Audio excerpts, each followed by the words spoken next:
Hello friends, I am Apriti. Welcome back to our channel plants space.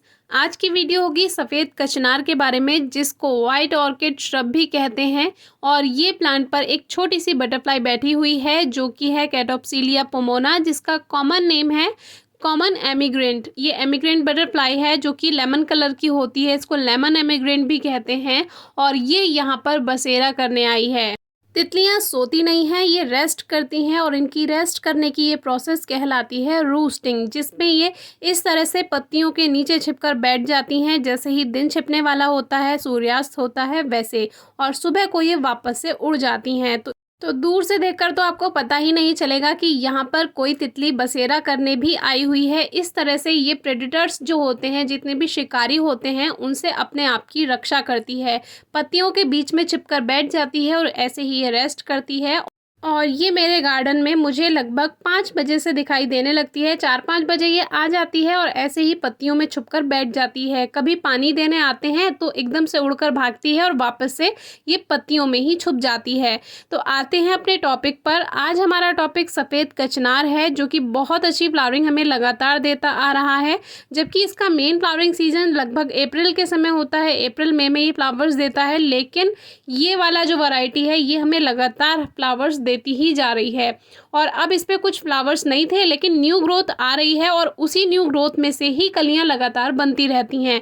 तो ये plant हमने दिसंबर में लिया था और तभी इसको पॉट में शिफ्ट कर दिया था। और ये जो पॉट है ये गोल है और गोल पॉट में नमी लगातार बनी रहती है। इसकी वजह से आपका प्लांट बेकार भी हो सकता है, लेकिन तब हमारे पास यही पॉट था तो हमने इसी में ही प्लांट लगा दिया था। तो अब हम सोच रहे हैं इसको थोड़ा सीधे पॉट में शिफ्ट कर देते हैं। तो इसको पहले साइड साइड से सॉइल को हल्का कर लिया और अब इसको बाहर निकाल लेंगे। लेकिन इन गोल पॉट्स में रूट्स फंस जाती हैं, क्योंकि नीचे से ये मोटे होते हैं, ऊपर की तरफ थोड़े छोटे होते हैं। इसकी वजह से ये बाहर नहीं आ पाती इसकी रूट्स। तो साइड साइड से मिट्टी को ज़्यादा हल्का करना पड़ता है और अब ये आसानी से बाहर आ जाएगा। हम आपको मना करते हैं कि फ्लावरिंग प्लांट्स को ज़्यादा डिस्टर्ब ना करें सीज़न में, क्योंकि वही उसका फ्लावरिंग टाइम है और उसी समय आप डिस्टर्ब कर देंगे तो अगर प्लांट स्ट्रेस में जाएगा तो फ्लावरिंग पे इफ़ेक्ट पड़ेगा। इसीलिए जब इसकी सारी फ्लावरिंग ख़त्म हो गई और नई फ्लावरिंग आने में थोड़ा टाइम है, तो अब हमने इसको बाहर निकालने का सोचा। क्योंकि रेनी सीज़न में अगर हम इसको बड़े पॉट में शिफ्ट कर देंगे तो ये और भी ज़्यादा अच्छी ग्रोथ कर जाएगा। फिर फरवरी में इसको अपने अकॉर्डिंग शेप दे सकते हैं, जैसी हाइट हमें चाहिए। अब ये जो इसकी नीचे की रूट्स हैं, आप देखिए कितनी अच्छे से फैल चुकी हैं। जबकि गोल पॉट था फिर भी ये अच्छे से फैल गया, क्योंकि शायद मिट्टी अच्छी रही होगी। तो नीचे नीचे की जो रूट्स थी जो सफ़ेद हैं, ये सब नई रूट्स हैं और आसानी से प्लांट से अलग हो गई। तो अब हम नीचे की तरफ से इसकी मिट्टी को हल्का कर देते हैं, जिससे नई सॉइल मिक्सचर में जाने के बाद ये उसमें ग्रोथ अच्छे से कर पाए। ज़्यादा डिस्टर्ब नहीं करेंगे, क्योंकि सॉइल तो अच्छी है इसकी, इसीलिए सॉइल हटाने की ज़रूरत नहीं है।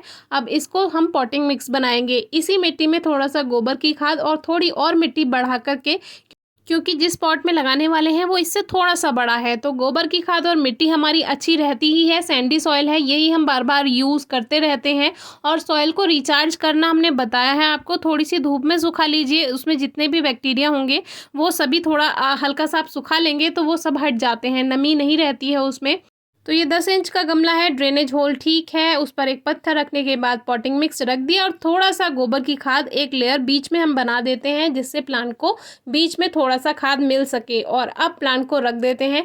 ज़्यादा ऊपर प्लांट को नहीं रखना पॉट में और ज़्यादा अंदर भी नहीं रखना। हमने बहुत से व्यूअर्स को देखा है, वो फ़ोटो शेयर करते हैं तो उनका जो प्लांट होता है वो पॉट में बहुत गहराई में वो लगा देते हैं, और इसी वजह से प्लांट के मरने के चांसेस ज़्यादा रहते हैं, क्योंकि उसके स्टेम पर नमी लगातार बनी रहती है। तो स्टेम को आप ऊपर रखिए, केवल रूट पोर्शन ही आपको सॉइल से कवर करना है और ज़्यादा ऊपर भी नहीं रखना। फिर हीट पड़ती है गर्मियों में तो परेशानी होती है।